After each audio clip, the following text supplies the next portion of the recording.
Welcome to the podcast, Dr. Katrina Carrera, joining us all the way from Boulder, Colorado. Thank you so much, Mama, for taking the time to do this today. Thank you. Thank you for having me. It's so nice to be here and share a little bit about my journey and talk a little bit more with you. Yes, I'm so excited that we're doing this. I'm not sure why, but we just seem to connect so easily and it just flowed so naturally. And I'm just so happy that we're able to do this. So, speaking about your journey, I would love to hear your journey to becoming a perinatal psychologist and what Mhm. attracted you to this field, and just so that the listeners have some context. Yeah, so I always knew that I wanted to be in the mental health world. As a little girl, I just knew that this is important. I had my own life experiences that showed me we need to be talking more about this. We need to be learning more about this. So from an early age, I knew that some kind of mental health and therapy road would be part of my career path. I did find myself going to graduate school to earn my doctorate in clinical psychology, and grad school, you learn so much. You learn a little bit of everything, and it shows you that there's a lot of different routes to go down when it comes to being a mental health professional. So I tried a little bit of everything, and I enjoyed all of that. And as I approached motherhood, always knowing that I'd be a mother someday, always looking forward to that, and then being in the mental health field, supporting other mothers before I even became one, I knew that this was an area that needed more attention. So not only did I know mental health needed more attention in general, I saw within that we really need more attention on maternal and paternal mental health. And then, wow, motherhood happened. And I was like, yep, that hunch I had, I was right. This is a wild ride. We need to be talking more about this. Why don't we have a grad program just for maternal mental health, just for perinatal psychology?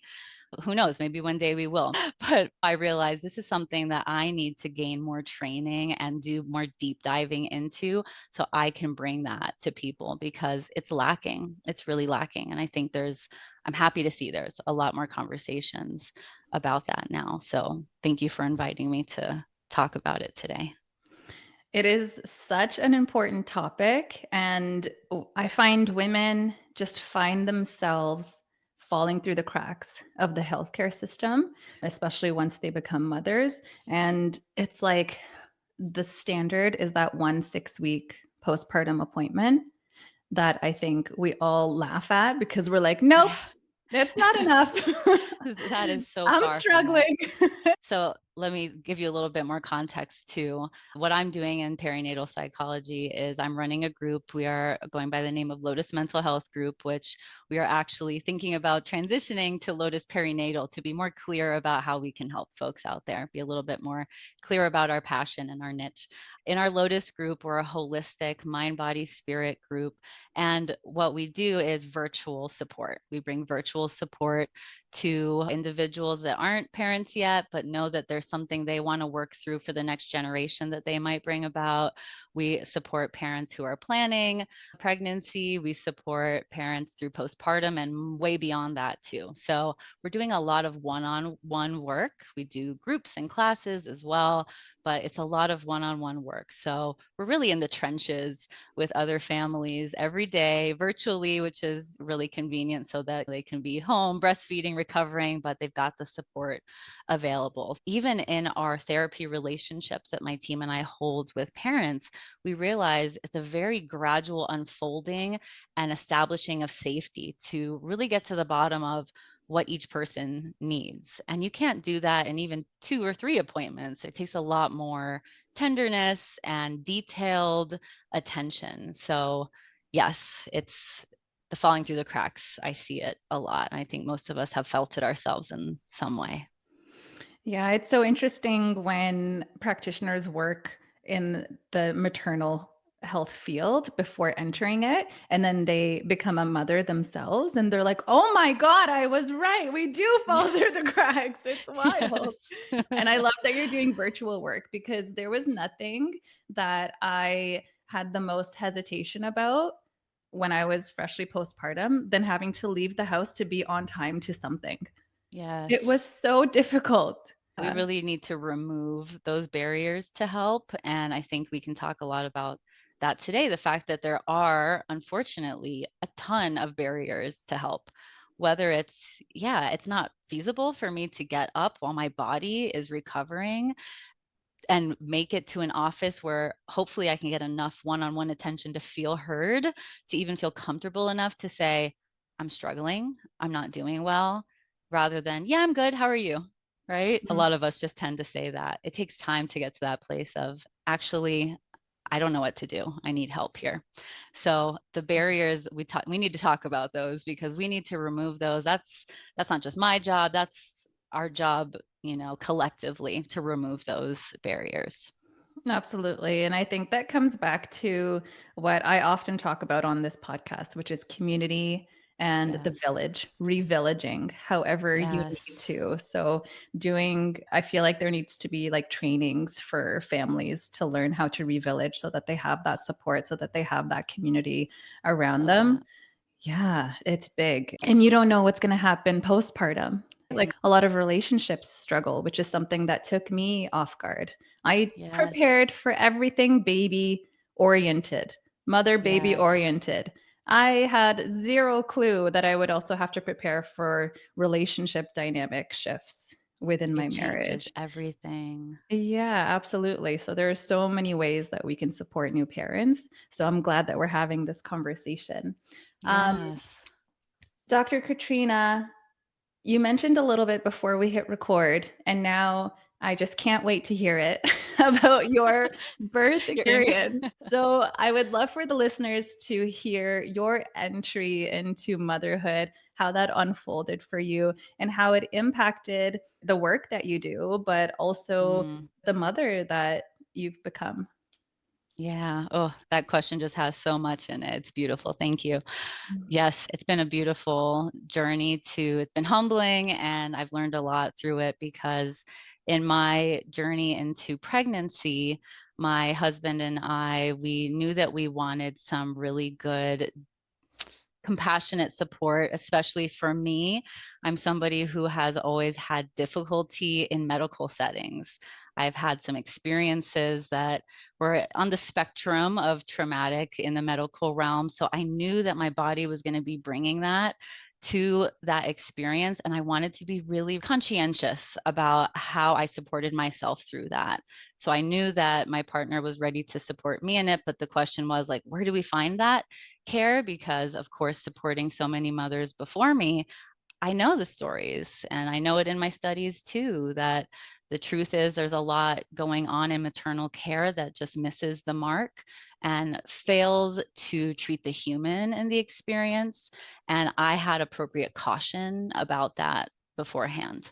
And of course, there's only so much we can control, but knowing that I needed to work around that, we did our research. We did a lot of research, and I sought midwifery care through a birth center. And when I got into that world, I received the kind of questions that really like cued my nervous system to go, ah, oh, this is it. This is exactly what we wanted. The kind of questions I received were, what do you want? How are you doing? May I touch you now? May I check you?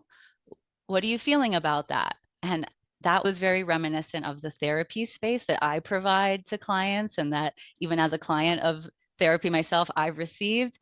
And experiencing it was just a whole different ball game. That was really, really beautiful to feel safe from the get-go, knowing that I mattered there. I wasn't being rushed out and I was really being attended to. That's so beautiful. And as you're speaking it, the sentiment that your birth experience begins prenatally. That's it. Yes, absolutely. Yeah. Because I forgot in what studies I read this. There's, some cultural expression that says you become a mother when you decide you will become a mother. Mm, Once you plant that seed of intention in your mind, that's why I say we support parents who are planning pregnancy because they're parents, right? mm.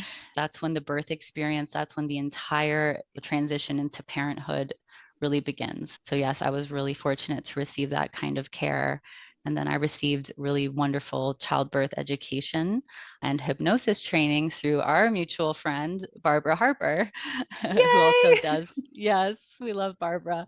She does some beautiful work all around the globe. She's fantastic. And I was so fortunate to receive that kind of education from her and actually learn in a slow paced setting, just an open setting, what my body was capable of, what my body would be experiencing, and what would help my nervous system through it. I was, again, going in with my own knowledge of my personal experiences and the support I knew my nervous system needed. So when I heard her use those terms, I was like, yes, you get it. This is where I'm meant to be. Let's talk about my nervous system because I wanted to have all the support. And that's what I got. I got hypnosis training and I felt just so deeply supported through all of that. So it led to a really interesting birth experience if we want to jump there now. Yes, please. I just want to make sure that the focus on your nervous system really Mm, comes across to listeners because that's kind of like it summarizes the work that we do in birth preparation because absolutely. that's what connects all the systems of our body is the nervous system, and that's what allows us to get that signal of safety from our environment is the nervous Yes. system. And that signal of safety is so foundational to how your birth experience unfolds. it Yes. is it is the most important thing, right? And It really how, is. yeah, and how supported you feel in that experience can amplify that signal of safety or it can diminish it. And that's where things can turn, let's say. So I just wanted listeners to really hear that and let that sink in. But yes, please, let's go into the birth experience. I'm dying to hear it. The signal for safety happens in so many different forms. And the story I'll share about me, this is how it happened for me. That's not how it might happen for somebody else, right? Everybody will have to attune to how their nervous system receives safety. For some, that's a particular setting. For some, that's particular people, a particular plan, or flexibility in that. It is such a unique experience. So my experience, of course, was unique. So what that looked like was my plans to birth at a birth center. I really liked the idea of being in a setting where there was a team there that knew I could have privacy when I wanted it, but I could call upon them when I needed them. To me, for my unique nervous system, that said safety. At around 36 weeks, we discovered that my son was breech. He was in the Frank breech position. So he was bottom down, folded in half. And fun fact, so was I in the womb, and so was my husband in the womb. Oh, So when we found out, of course, that we didn't expect it, but we were also like, okay, well, I guess it kind of makes sense. So let's see what this entails now. And because I was living in Florida at the time, I'm a Florida native.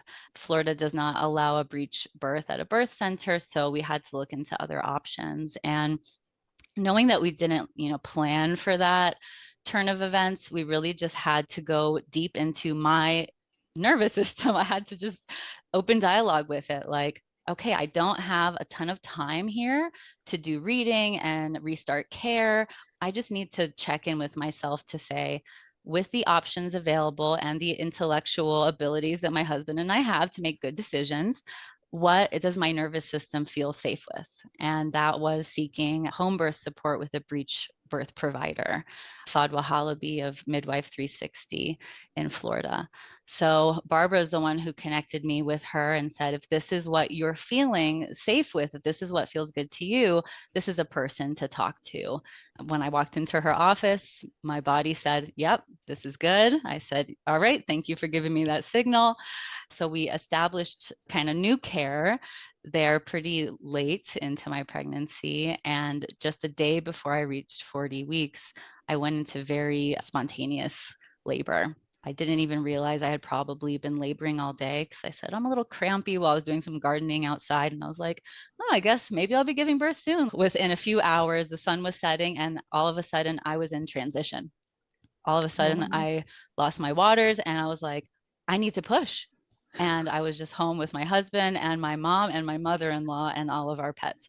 So we had to call upon Barbara and Fadwa to say, I need to push. I can't wait. Like, this is happening. My body's ready. So they came rushing over and they supported me in getting a birth tub set up because that's something I wanted for comfort measures. I'm somebody who loves the water, and I knew some warm water would really help me through that. And it did. And within a matter of hours, he was coming out rump first. But I'll tell you, I mean, I'm just focusing on him arriving, and it's a beautiful coincidence that today is his third birthday. So it's nice to reminisce on this. I want to get back, though, to the safety part of it, because that's really the important part of sharing my unique story and what was uniquely safe for me. When they arrived with such calmness because I was already roaring in transition. I was feeling very powerful surgeons, and I was feeling amazing, but also like, okay, this is not a calm entry into labor, right? They arrived with such calm presence, soft words, gentle touch. What do you need? And I said, I need to be on my hands and knees. Okay. Do you want water? Yes. Do you want snacks? Yes. Not much other conversation happened. And that's what I needed. And they knew that because they knew that I needed to be focused, and they kept the environment calm. We had the lights dimmed, we had some binaural music playing, and that was the safety that they brought to me. So my original vision for my birth, which was I want a team available that I can call upon, but I want privacy, that ended up happening in my home, although I wasn't planning that initially.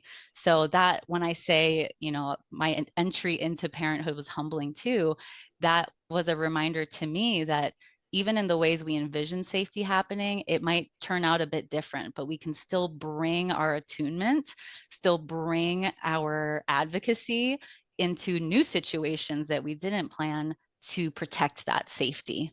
And because I really give credit to the people who were around me that allowed that to be easy. I didn't have to fight for it. I was ready to if I had to, but my partner and Barbara and Fadwa, they made that very easy. So every mother deserves it to feel easy, to bring safety even into an unplanned scenario. I love that so much. And I could not agree more. The presence of the people that are Mm-hmm. in the birth room matters so much. And they were able to just, like, without verbal communication, tune into what you needed, which I think is a signature of birth workers who are really invested in the care of their patients, and Yes. to help you feel comfortable and to help you feel like that's a non-issue. I'm going to Yes. focus on what I need to focus on, which was the process that was unfolding and connecting to your body and to your baby and voicing what you needed, instead of having to go into protection mode, which is unfortunately what happens often, Yes. or having to get out of your body and into your intellect, which is not where we Mm-hmm. really need to be during the birth process, to Yes. answer questions or to make big decisions that potentially have big consequences, right? So I'm Yes. just so happy that you got the care that you really desired.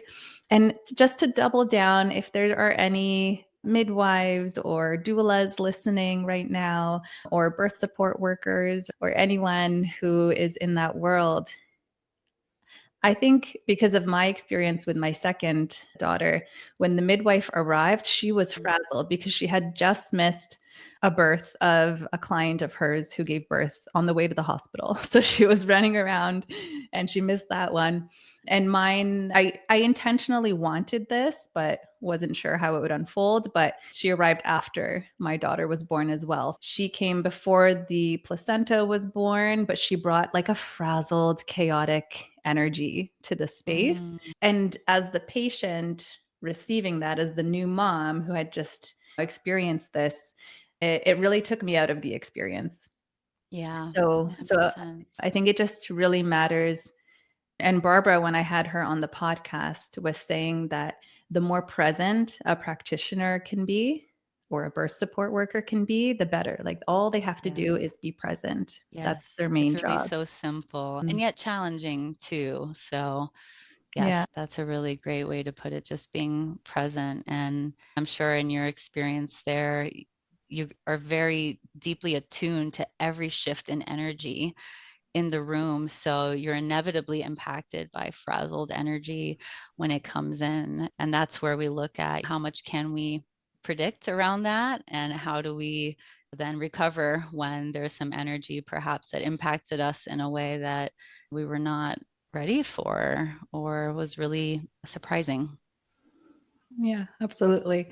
I do want to go back and explore what it was like to birth a breech baby and birth a breech baby at home, and to trust your body, because it's when we're pregnant and we're given information that makes us think this is like quote unquote not normal, is quote unquote high risk. This Yeah. is something of concern, Emergency. an emergency, right? So I'd love to hear how you navigated that on a mental level, an emotional level, a physical level, an energetic level as well. Because I think it's just so powerful to hear without knowing all the details of how you navigated it, that you gave birth to a breech baby at home. Yeah, well, I was fortunate to have very wise and experienced birth workers around me through my pregnancy. And I entered my pregnancy being willing to open my mind, knowing one thing. And this we can kind of put as like a headline here. I knew, because of my work previously, I knew that through birth, it wasn't just a baby to be born. I would be reborn. Every mother is reborn. And if you don't embrace that, it just makes it feel more difficult. And it's supposed to be a bit difficult. It's supposed to, just shatter so that you can rebuild, hopefully with support, hopefully in a way that, serves you. So I had already gone into my pregnancy with that intention to be very open to just deconstructing every kind of belief that didn't serve me from the past, whether it was about medical trauma, whether it was just about being a woman, being a mother, what it meant to be a professional and a parent. I was just ready to take all of that head on and say, let's go. Let's break this. Let's remold it. And I think that helped in part because then the influences I had around me really gave me the space to say, you know, look, this is what birth really is. There are variations of normal. Breech is one of them, right? And only you get to decide what you want to do with that. They were in full support of whatever I wanted to do. And they laid out all the options for me. This is what a cesarean section would look like. And if that feels safe for you, let's talk about how we make that a beautiful experience. You can have a beautiful experience of that with your breech baby. And if that's not feeling safe to you, let's talk about the other options. Let's talk about the maneuvers we would use for a physiological breech birth. And again, that's what I chose, knowing that these people around me, first, I already had the beliefs reworked to open my definition to what birth was and healthy and safe birth was. They also allowed me then to trust myself through that because I saw that they trusted me. That really made a huge difference. For me personally, it started with seeing that they trusted my body, and that kind of helped me get to a place of, okay, that doesn't matter so much, but it helped me say, you know what, I can find trust too. If this is what my nervous system is saying feels good, then there's reason to trust that my body can do this. And clearly it could. So just knowing that I didn't have to be cautious going into it, knowing that I didn't have to fear what would unfold, that this was still birth, even though it wasn't exactly how I envisioned it, it was still the physiological birth that I always wanted to experience. It was kind of just the same, I suppose, knowing that I was going to embrace the surges, knowing that they were power, not an indication of pain that was bad, but power that was helpful.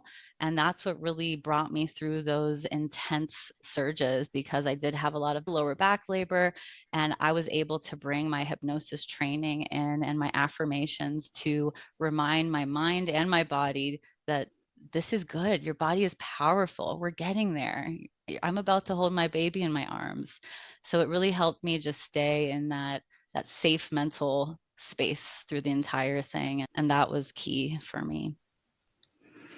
Yeah, it sounds like you really did the work to rewire your mind. I call it like the mind body or the body mind because Yes, there's no the separation. same. It's the same thing. The English language doesn't lend itself to it any differently. Yeah, it's just the same. Absolutely. Because we always talk about the mind body connection, but then that implies that they're separate and we need Right. to connect them, but it is one thing. So when you're rewiring your mind through the hypnosis and having people Mhm.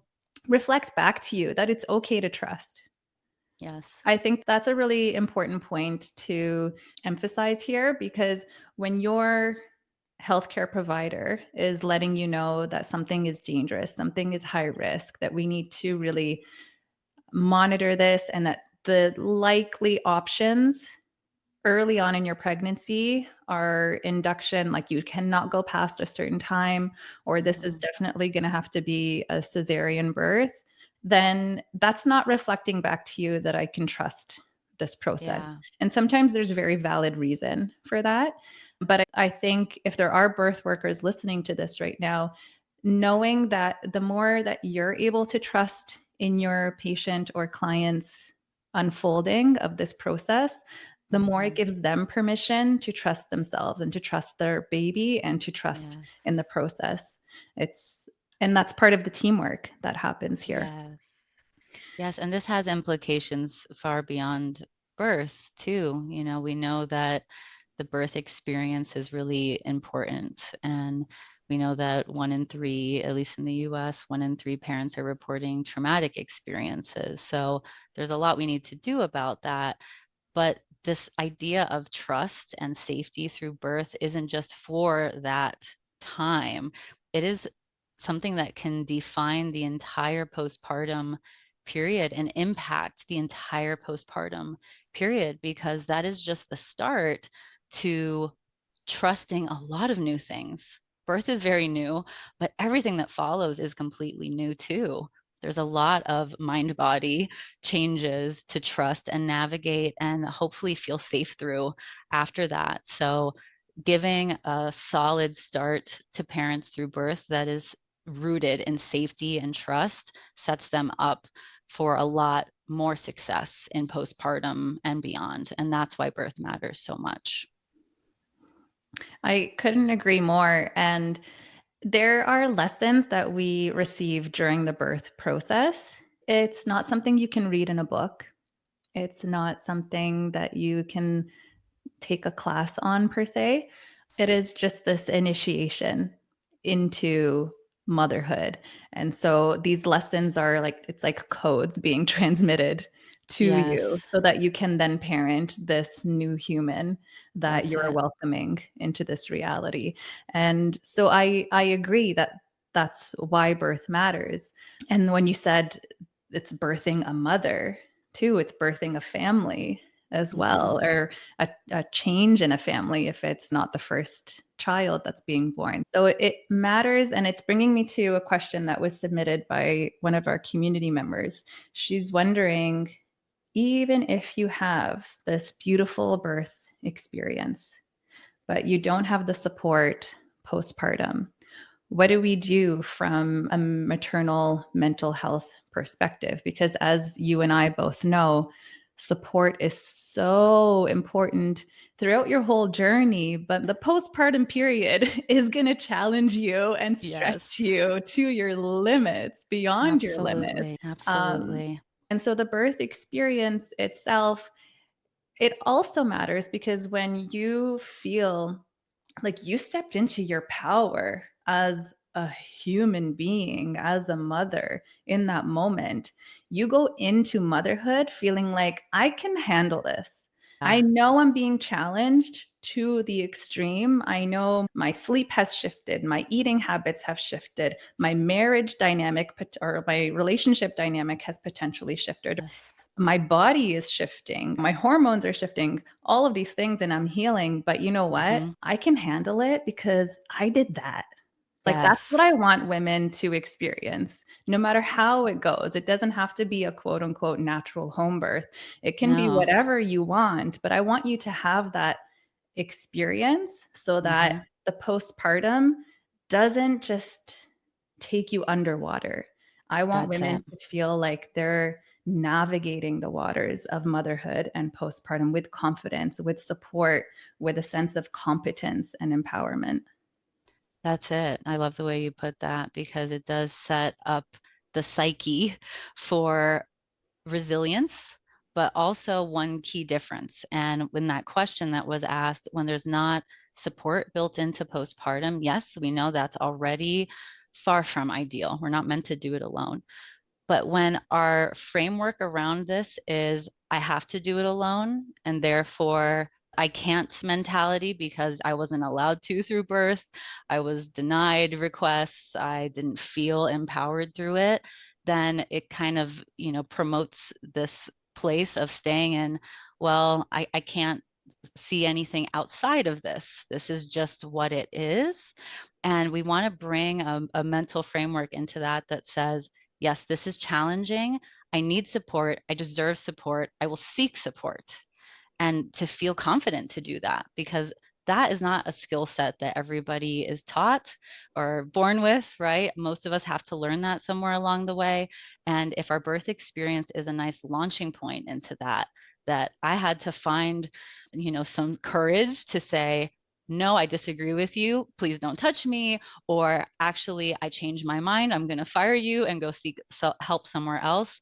That's hard to do. That's anxiety provoking. But if we can get through that and feel like, okay, that was okay, that was safe, I feel better for it, we find our voice. And for those that don't have support in postpartum, it's an unfortunate challenge put on their plate.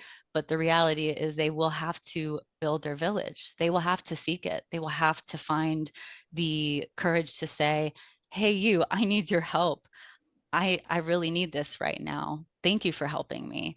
And everybody needs to have access to a village, but for some it's created. And I know we talked about that a bit before recording too. So that's why even with, the positive birth experience, it doesn't mean postpartum is automatically easier, but it gives us these skills and that courage and the mental framework around, I'm allowed to ask for it. I'm allowed to seek support. And that's a skill to take through parenthood. I would say, I'm only at age 3 now with my child, but I can see me taking this until he's an adult easily.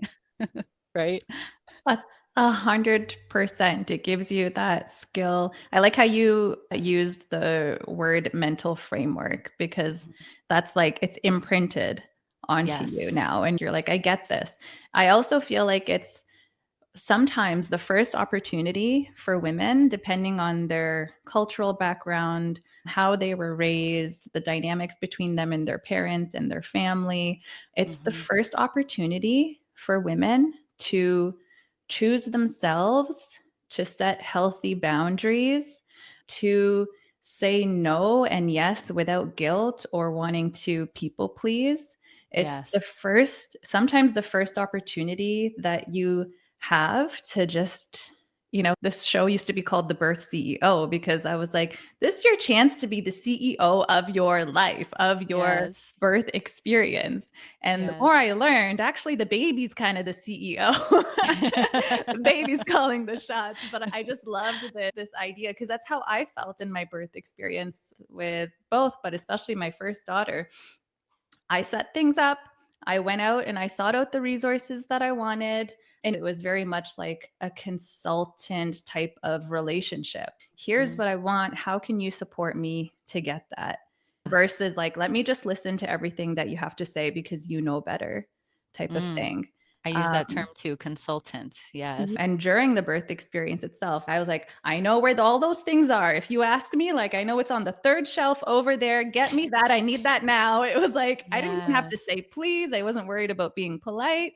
And not that you have to be rude, but it's just this sense of like, I get my needs met now. I get the Yeah. support I need now. And it's in a loving way, it's in an empowering way because, oh my goodness, I am creating and birthing life. And, that's still hard for so many to feel that beyond the birth space, I can bring that power with me, right? We need constant reminders. And the barriers we were talking about earlier are around these issues too. This idea of bouncing back, this idea of doing it all yourself. Wow, you're a super mom. A super mom is every mom. Doing it yourself is not a great idea.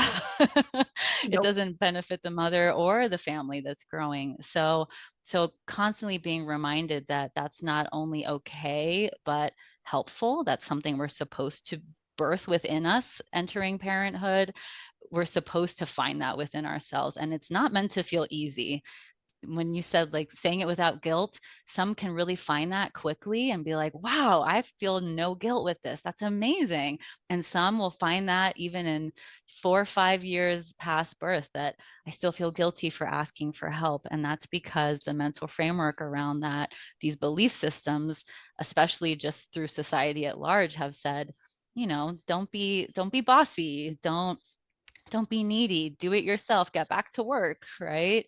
There's so much about this that doesn't work really. It's not rooted in the true mother baby dyadic needs. And this is where I find that mental health is really threatened most. It's all of these inaccurate messages, unhelpful messages that say, how's baby sleeping? You should be doing this by now. Are you getting out and having friend dates? No, you don't want to get away from your baby. Why? When we don't understand the true biological needs, which is for community to surround mother and the baby, lots of rest, lots of connection, lots of focus on nothing but each other, really. Mothers are set up to feel like I'm doing something wrong. If I need to keep asking for support, if I still feel guilty, maybe I'm doing something wrong. This is what we need to really unpack and build up in a new way, because those are mental health barriers, mental health issues that don't need to exist if we can just accept the reality, which is sometimes inconvenient. And that's that mothers are going to need support way beyond 3, 4 weeks postpartum. That's just the beginning of it. I want mothers to also hear the message that when you do self-sacrifice in the postpartum period, it there's a cost to that. And it might not happen right away. It might not happen in 3, 4 years, but when our body goes through another transition, perimenopause, menopause, our body doesn't forget. It wasn't nourished and it wasn't cared for, and we didn't ask for the support that we needed. And things can come up later on in life. So reminding women that your 55, 50-year-old body, your 60-year-old body, your 70-year-old body, hopefully 80, 90, 100-year-old body is here now. Yes, And it also yes. needs to be nourished and cared for. I think it's important for women to hear that. First of all, it's nice and reassuring to know that society wasn't really built for this. To know that when you're going against the grain, you're actually not going against the grain. You're Yes, going with the natural processes that are meant to unfold as they do. And yes. working with, like, going to what's actually real and tangible as your guide. And for me, Mhm. that's always nature. There are always going to be cycles of rest, and there are always going to be cycles of higher energy, and the balance between yin and yang in Taoism and traditional Chinese medicine. I think when we look towards nature and the slowness that can occur in the unfolding of so many processes, then it can be a bit more of a compass to how we could navigate this versus just looking towards the things that you mentioned, like the bounce back and getting back to work as soon as possible and being Yes. productive again, and severing your connection, like as far as, sleep training as fast as you can, and, just separating the connection between that mother baby dyad as fast as possible so that you can go back to your normal life. Yeah, it's not realistic. And I love the way you put it. Going against the grain really isn't. That is the natural flow, but living in the modern world means that practically speaking, it is like going against the grain still. Mm, We feel that way because when your boss is saying, we need you back, that's all there is to it. And that's threatening your livelihood. It's a real challenge when you have people that are in your village and can support you early on, but not all throughout, then parents are just in a very real position to wonder, what can I do with what I've got? How do I rework our lifestyle to support what this mother and baby need? And if not, what have we got to choose from? And it's heartbreaking to know that that has to be the decision making process, because privilege comes in here. There's privilege for those who can rework their whole life to say, yeah, I'll get back to work when I want to. It's beautiful that some can choose that, and some are in a position where that's really not a feasible option. If mm, the system doesn't recognize that, if the support systems at large don't recognize that, then this is something that is going to continue to be really, really trying. If we know that, number one, well, moms, it's not your fault that this is not feeling right, that this is feeling overwhelming, because you're not meant to be rushing back to work. You're not meant to be taking on more than caring for your child and resting your body. Then at least we can protect them from thinking, I've done something wrong or something is not good about me as a mother. At least we can protect those mental health injuries from happening. And we can instead maybe focus on some of the grief work, which is, I have to grieve through the reality that I am in this system and I need to find my best way possible and give myself grace and be flexible with myself, because it's not going to be an easy process. I'll just do my best. mm. Yeah. I love how you took it from the ideal to the practical to here's what we're dealing with. Let's grieve through it. And I'm here for Yeah. you throughout that whole process. How can we move forward from there? And Yes. that's again a skill that we can gain in the birth process. Sometimes things don't go the way that we expect. Mm-hmm. Sometimes we've got to make difficult decisions. Yes. And sometimes we might have to grieve the ideal version of how we thought things would go. And that's okay. That's Yeah. a part of the process. And so I think it's so important for women just to know that they have a resource like you out there, that they can bring you into their village, that they can bring you into their community so that they feel that support along the way. Because no matter what happens, no matter what your circumstances are, I don't know how many times I have to say it on the podcast, but community and support is where it is at. All day. Yeah. Even just through the grieving, if that's where we have to just make space for those real emotions, then it's always better to do it together. Doing it alone is problematic. Knowing that you're not the only mother grieving a less than ideal circumstance and still rising to the occasion, that that is very healing in itself, to say we're all doing this together in some way, and I don't have to wonder if it's abnormal for me to feel completely overwhelmed by the end of the day or even at the start of the day. Mhm, mhm. The So things that can happen before 9 AM. yeah. My God. Can live a whole life before 9 a.m. Yeah, So a absolutely. lot of the one-on-one work I do is really just bringing folks back to that, letting them know that this is normal. Let's get some skills for, creating mental framework to support you through this, not make any erroneous judgments about yourself through it. Find your village, and then I channel them to their village, because that's where the magic happens. So I love to hear the revillaging work you're doing too. Yeah, it's not optional. That's why I'm doing No, it. you put that so perfectly. It's necessary. Absolutely, yes. So I do want to switch gears a little bit. I want to talk about conscious parenting with you. I saw a couple of posts that you posted, and I was like, okay, this girl really gets it, because it is like the work that we're doing as parents. It's what it is, the support. It is the parenting, but we're doing it on ourselves so that we can be, how can I word this? We can get to a state of presence with our children, Yes. how we Yes. can work on our previous traumas and our conditioning and our programming so that it's not something that we're passing on to our kids unconsciously and subconsciously. I just think as a parent, it is a responsibility. I think when you become a mother or a father, it is a part of that big transformation that we experience on our journey. So I'd love for you to elaborate on, for people who aren't even quite sure, what is a conscious parent? Like, let's start with the Yeah. ABCs.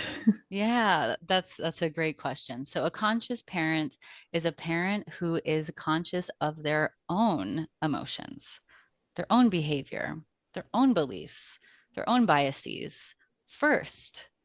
That is really hard because if you haven't had the time or opportunity to dive in and do the inner work before becoming a parent, parenthood is going to certainly bring it up for you. It's just going to say, here you go, here's the work. And like you said, it's a responsibility and it's a big one. And that's a lot at once. Learning how to take care of a human being, especially if a first time parent, doing it all from scratch and then realizing, wow, I have a lot to unpack in my own life that I'm bringing to this. And it's not who I thought I'd be as a parent, or I didn't realize it'd be this difficult.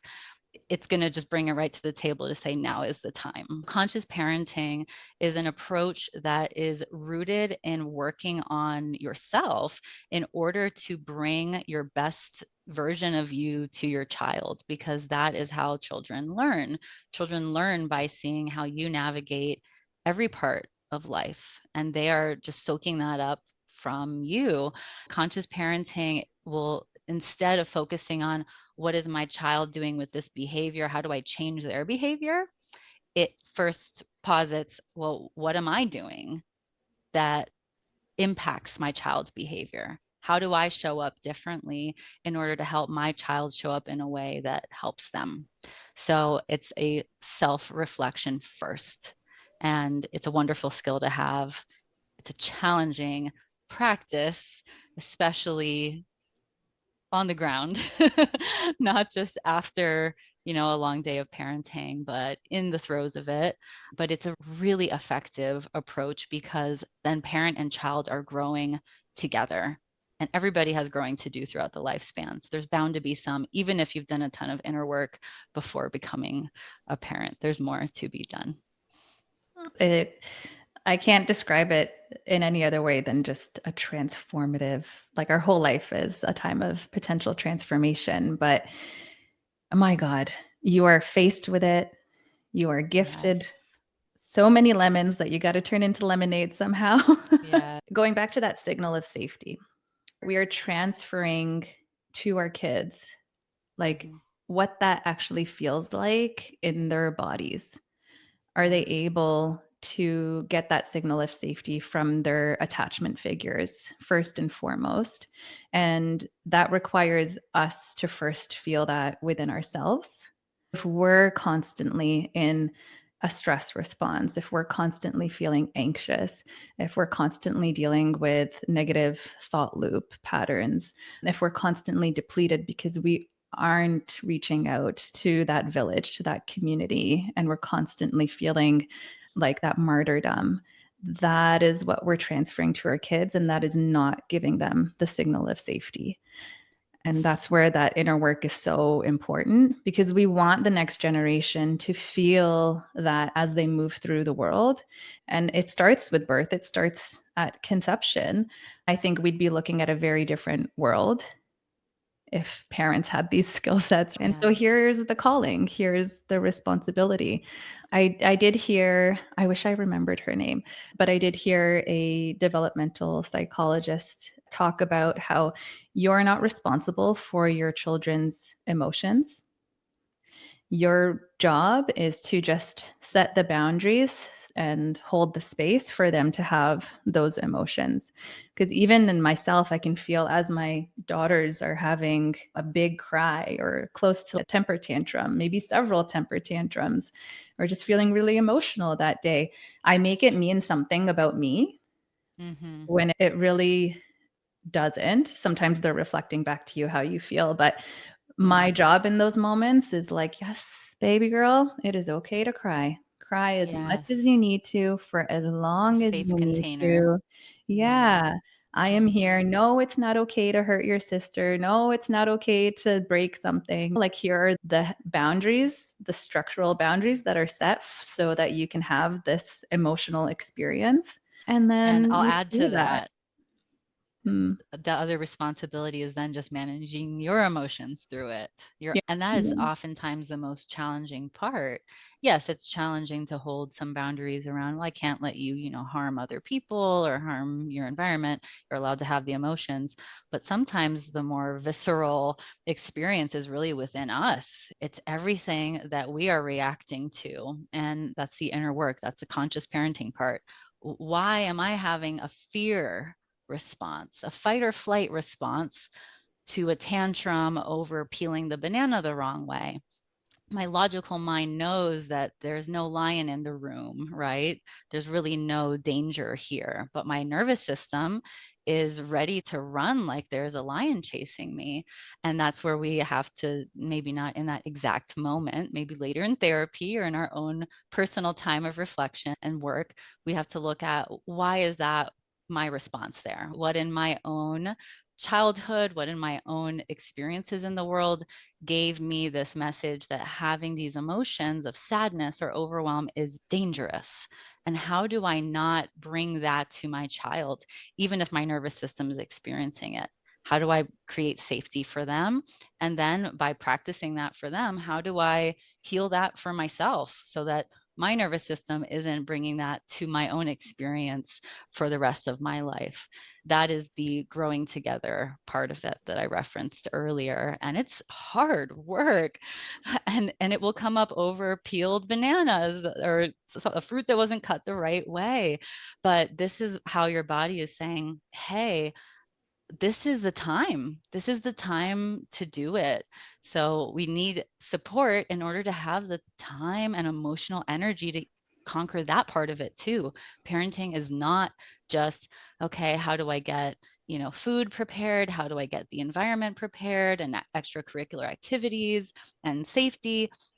It is, there's so much that is not seen by the eye, and that's why the village is important, because parents need time to then go process these things, release these emotions in their personal time, and really have the opportunity not just to go to bed after that, but go to bed with some new understanding and new energy to take it on head on with support.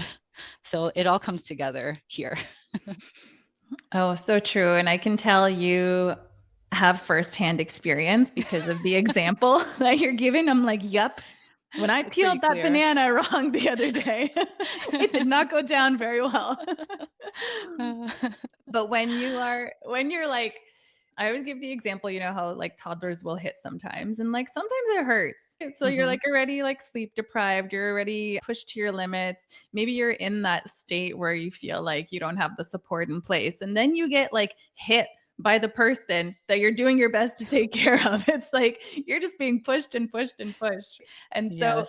I'd love to hear some of the practical guidelines that you might give to your patients and clients so that they can have some kind of practice that they Mhm. use and like can anchor them in those Yeah. moments when, oh my gosh, I can't believe I peeled the banana wrong again.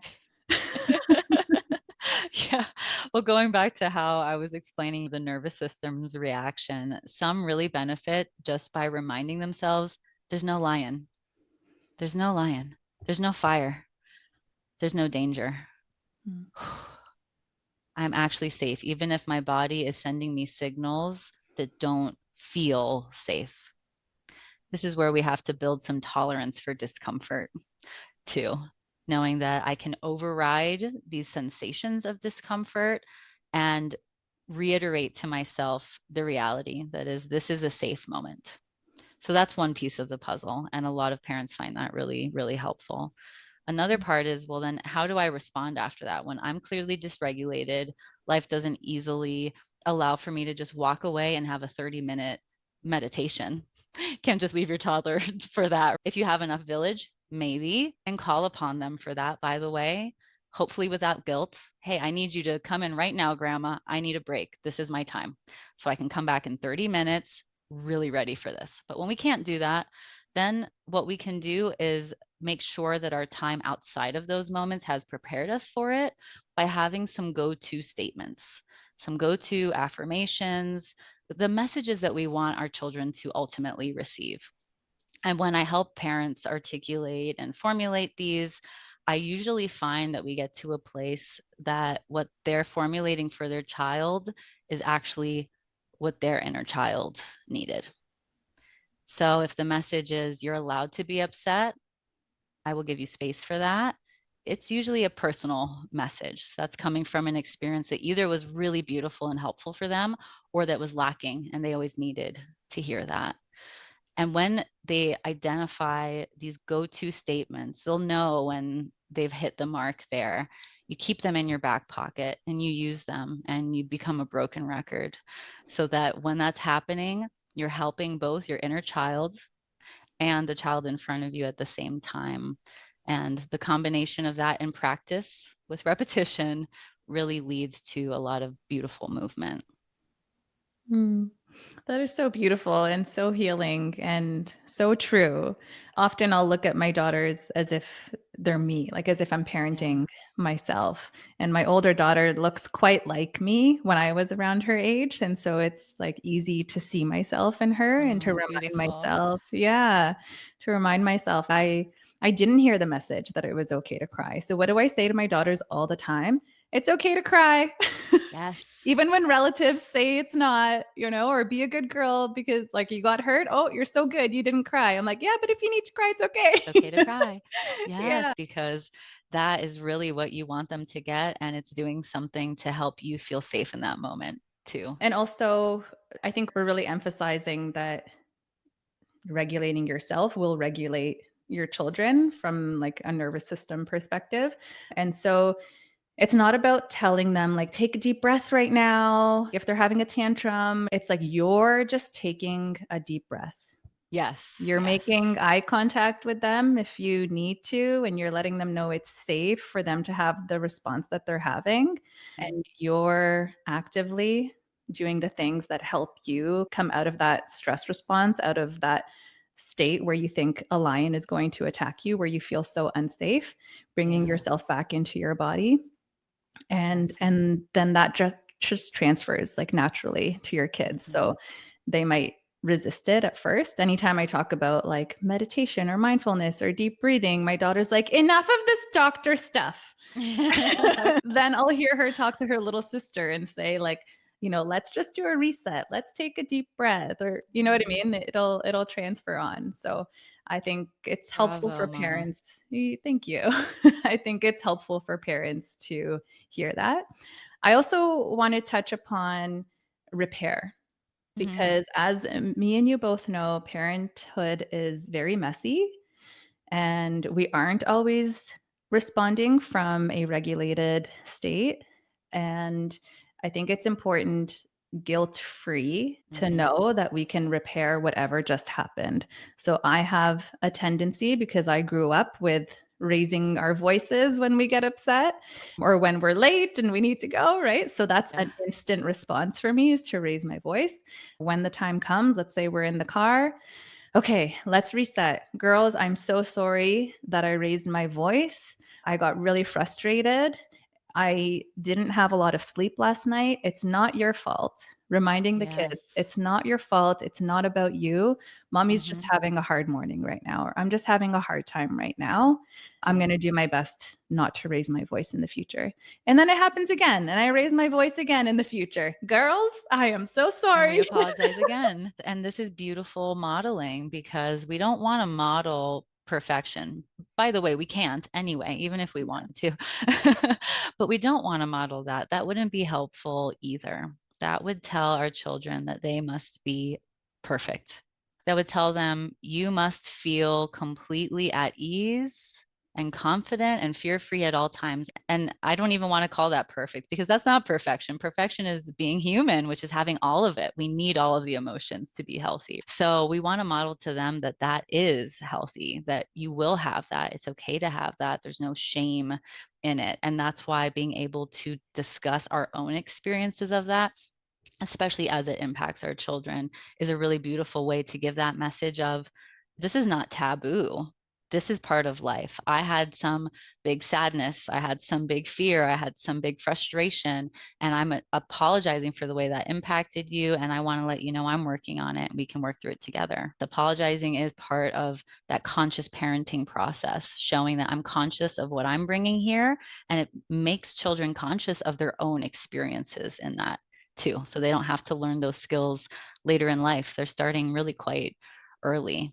But we'll find that especially apologies and the way we give those comes back to those go-to messages that I referenced that are so helpful for the overarching belief systems we want to create for the child, but also that speak to our own inner child. We'll find that the most genuine apologies we give are those that perhaps we needed to receive ourselves. So every time we do that, we should see this as much more than a win in just that circumstance. This is multi-generational work here. So I always want to emphasize that so parents feel extra proud of being open to that, because it's supposed to feel challenging. It's supposed to feel hard to apologize. And therefore, you should be really proud that you're doing that work, because it's not just for that moment. I couldn't agree more. And it is multi-generational work that we're doing here. It's like it comes down to our DNA. Like we're holding the DNA that come from generations before us, and we're shaping what's going to be passed down to future generations. This is the work. It's beautiful. It's transformative. There is a big responsibility, but it is the most rewarding work that we could do. Absolutely. It doesn't always feel like that. And I want to touch upon, because you are a perinatal psychologist, I really want to touch upon the things that we can struggle with. Like I myself struggled with prenatal depression and anxiety with my second pregnancy. I know a lot of women who struggle with postpartum depression, with postpartum anxiety throughout their whole journey. Sometimes it's not easy to even get pregnant. And so we're on the edge of Mhm. our seat the whole time. So I'd love for you to, I know it's so nuanced and it's one on one and it's individual based on the patient, but I think it would be really helpful if we got to hear your holistic perspective, because a lot of times the answer is medication, and that can be a lifesaver in certain circumstances. But I Mhm. would love to hear your approach from more of a holistic perspective. Thank you for asking about that. It's so important because I find that a lot of mothers, fathers too, by the way, that are having prenatal and postnatal mental health challenges will get support that kind of rushes them through the process, just like a lot of the maternal system rushes mothers through the process, through pregnancy.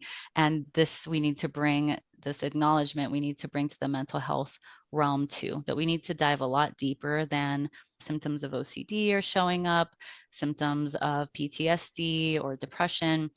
We need to go way beyond the symptoms, because the symptoms are really just signals. And it's not to minimize the impact of symptoms. Symptoms can be debilitating. And that's why, like you said, at times medications administered quickly can be life saving. We need to know when to do that.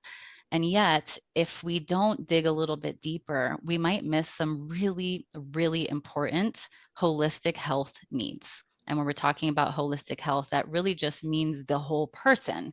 It's not just the emotional experience. It's not just the quality of thoughts or the mood that they wake up with.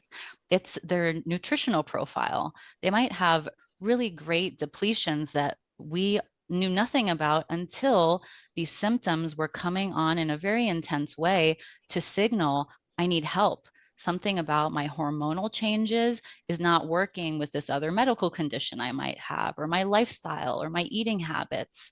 And that is your body's way of saying, help me. It's calling your attention. So while that's a very difficult message to hear and experience to have, that's what makes a holistic approach a bit different. We look to them as really wise messengers in many ways. Doesn't mean we want to invite them in forever and keep them around. I want to hear you deeply. I want to understand you enough to know what to do so that you don't have to knock on my door anymore. And ideally, never again. Or at least the next time you knock, I know what to do. A holistic approach is looking at how the mind, the emotional, and mental experiences are impacted by other factors in life too. Lifestyle, what sleeping habits are like, how much sunlight we're getting, what kind of quality of social interactions or messaging we're getting, what kind of spiritual endeavors we're getting into that either support or thwart our mental health goals. And all of that comes together to make a really helpful package if folks are willing to and get the support to dive into it with some skilled eyes. Like I said much earlier in our conversation, that 6-week appointment, how are you doing question, it's laughable. It's not even the tip of the iceberg. It's not even on the iceberg at all, because there's so much to look down into, and it takes time and it takes patience, but it's worth the deep dive. It is so worth the deep dive. And for the listeners I love this approach, obviously, because I'm a naturopath. And so we love to dig deep, and that's our training. Sometimes it can be as simple as just protein intake. Yeah, So absolutely. simple, and something that can greatly shift the trajectory of your postpartum period, right? Because Yes. ideally, like, yes, there's inherent challenge in the postpartum period, no matter how much support you have. But there's a potential that it can be the time that you feel most at home in your Mm-hmm. body and who you are as a person. There's a potential for it to have euphoric moments, right? So much joy and so much connection. If it can be supported by looking at things from a holistic perspective, I just want people to know you don't have to suffer Yeah. through all of these changes, especially from a mental health perspective. Reach out and get the support you need, because it can greatly shift the trajectory of how you experience the postpartum period and how you're able to bond with your baby or your whole family, multiple Your kids. whole family. 1000%. All of these are treatable difficulties. So thank you for bringing that message here today. That is really important to know, that it's not hopeless. This is not, oh, something's wrong with my body and there's nothing that can be done about it. I've worked, or chatted with clients who maybe really didn't want to go a medication route due to their personal beliefs, or maybe they're breastfeeding and had concerns about that. A holistic approach will just bring all of the options and knowledge to the table to say, okay, now that you know what's available, what feels right for you? Is it the medication? Is it not? Is it that we look into this, or are you just not ready for that? Or is that not jiving with you? But we want folks to be informed. Informed consent is key. And the first step to informed consent around this topic is that there are answers, there is help, and it works. There's lots of options, and that's the good news. It's not a one size fits all, just like we're talking about in birth. What feels safe for one person doesn't feel safe for another. So we bring that philosophy here too, that yes, I might be able to detect with the nutritionist that's on our team that you have a need for more protein or your hydration's not looking great. At the end of the day, you get to choose whether you receive this information and you're ready to take it with you. And if you're not, we'll do some other work too and hope that the whole package comes together in your own time, but it all comes together. And it's so fulfilling to see that for those who are, at one point thinking maybe it wouldn't be a good experience for them. It can be beautiful.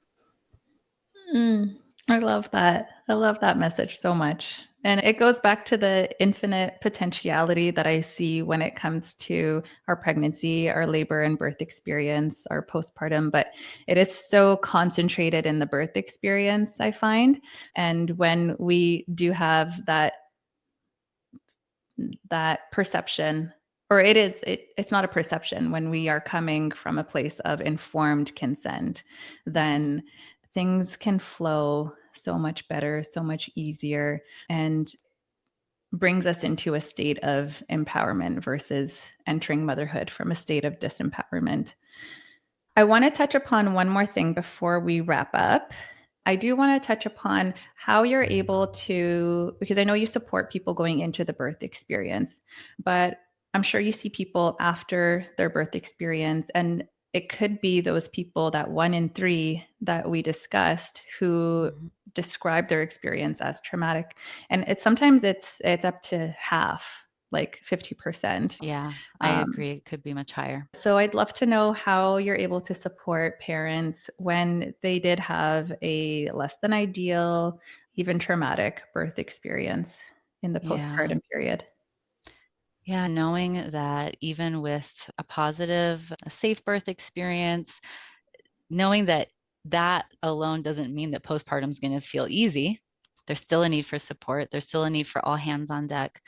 When someone has a traumatic birth experience and their body and their mind are holding that traumatic stress impact, we know that what's to come, the support systems we would put around the postpartum period after that, are even more crucial.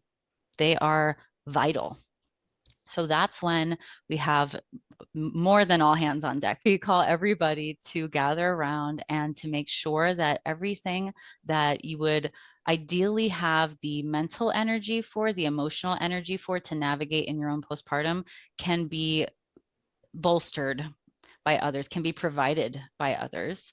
That's just one practical piece of the puzzle. And having folks know that that is normal and healthy to say, I need even more help than I thought I would need.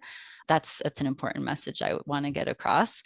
And then when it comes to actually recovering the mind body from traumatic stress, there's a lot of time and grace that's needed with that, because every person's process through that looks a little bit different. Perhaps it brings up other traumas that have not been resolved from the past. So we have quite a few things to work through simultaneously. But at the end of the day, we're looking to resolve that feeling of danger. We're helping their mind and their body through therapy and holistic methods to regain a feeling of safety in the body. And it's a delicate process, and it requires just a lot of grace for everybody involved, because just like I mentioned, symptoms being messengers in our previous conversation here, this is where that comes into. We want to see that this doesn't feel manageable. And yet, these symptoms are wise messengers to say that I had a really, really scary experience. And the wisdom within me is saying, I want to be protected and I don't feel protected. So I will continue to seek support until I feel that protection and safety again. Coming back to that signal of safety. Yeah, So crucial throughout this whole experience, throughout life. Even if you're not a mother, you everything. never want to be a mother, you never want to have a family, we still need to feel that signal of safety to move Yeah. through this world and to move through this life in our own unique journey in a way that we can thrive through it and not just survive. So Yeah, thank spot you. on. And sometimes that looks, a little bit messy to make that happen, right? To find safety post trauma, maybe that looks like setting boundaries and making life changes that you never thought you'd be making. But that's why therapy can be a really helpful part of the process, to really sort through, what do I need as a unique person to feel safe here? And then how do I go about executing that when I know it's going to maybe upset some people, when I know it's going to be throwing off some family dynamics. But if I need safety in order to be the best I can be for my child, we've got to make this happen somehow. You're part of the village. Yeah, it's an honor to be. I think this is a great segue into my last question. So, a part of the mission for the work that you do is to prevent some of the potential trauma that can unfold during the birth experience, because that is our entry point into motherhood. It is our baby's entry point into this 3D reality that we inhabit. I call that the profound imprint, because it is this marker of like, this is what it's like here on earth, right? And so we can imprint our babies and the next generation with love and safety and trust, which happens when we get that signal of safety, which skyrockets levels of oxytocin and dopamine and that beautiful hormonal cascade that is meant to happen so that we bond deeply and fall in love with this new life that Yeah. we are privileged enough to raise. Unfortunately, sometimes that's not what happens, and we get imprinted with mistrust, we get imprinted with fear, and we get imprinted with survival mode. I think with the rates being 1 in 3 or up to 1/2, we're seeing the results of that out in the Yeah. world. It's very complicated, and it's not only about this, but I think the birth experience itself is such a microcosm for what we're seeing on the mass scale of our planet right now. So, with Yeah. that being said, Dr. Katrina, what would you like to imprint onto the listeners? It's a lot of parents preparing for birth, new moms. It's also entrepreneurial women who want to birth something beautiful into this Mm. world, a creative endeavor, a business, something that has a positive impact in the world. I love that question. I would like for them to know that in all of the work that they do to prepare for their baby, to prepare for their business, to prepare for what they're birthing into the world, all the effort and energy and love and intention they put into that baby, they must make a goal of giving that to themselves, maybe even starting there, making sure that they are giving equal, if not more, attention and intention and advocacy and planning and protection to themselves so that they can enter into that relationship with the child, the family, the business in a way that is bringing their best self, safest, most aligned, most conscious form of themselves.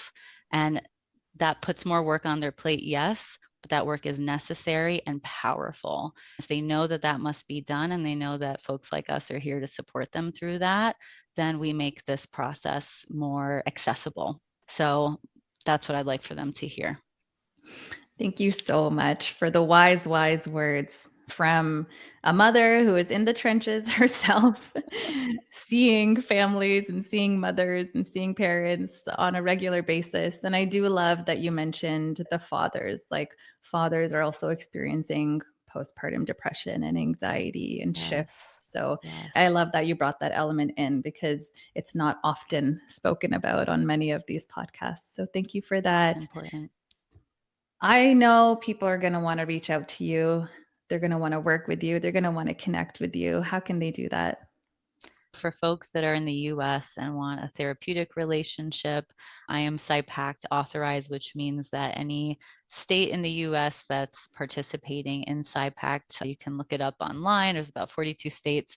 I am allowed to provide them with virtual one-on-one therapy, but we realize that that is a bit limiting. So what we're doing as a group is we are offering some groups and classes in the near future. We'll offer them up so it's open to everybody and we can have some nice community village support happening, but also some more educational work. There are classes that we're developing right now for the postpartum period in particular, like how to build communication skills with your partner and your family members around your needs and how to just navigate everything that comes with those life changes. So the best way I think to connect with us will be through Instagram. That's where we'll post most of our updates and current offerings. And we always read our messages there. So anybody's free to reach out there. And I also help folks find other supports if I'm not the one for them, if they want face to face support, or if they're just in a country I can't serve. I'm just so happy to help people find support. I do that on a weekly basis just because I want to help people get connected. That's part of the village making. So anyone can reach out, even if I'm not able to serve them for therapy. Thank you so much. I am going to put your contact information and your Instagram handle in the show notes so that people can easily access them. Thank And just you. know that Katrina is here for you. She is a part of your village, she is a part of your community. And I really hope that people reach out to you. Thank you so much for taking the time to do this. I really, really enjoyed it. Thank you. Thank you, Dr. Cindy. It was so lovely. Bye. Bye.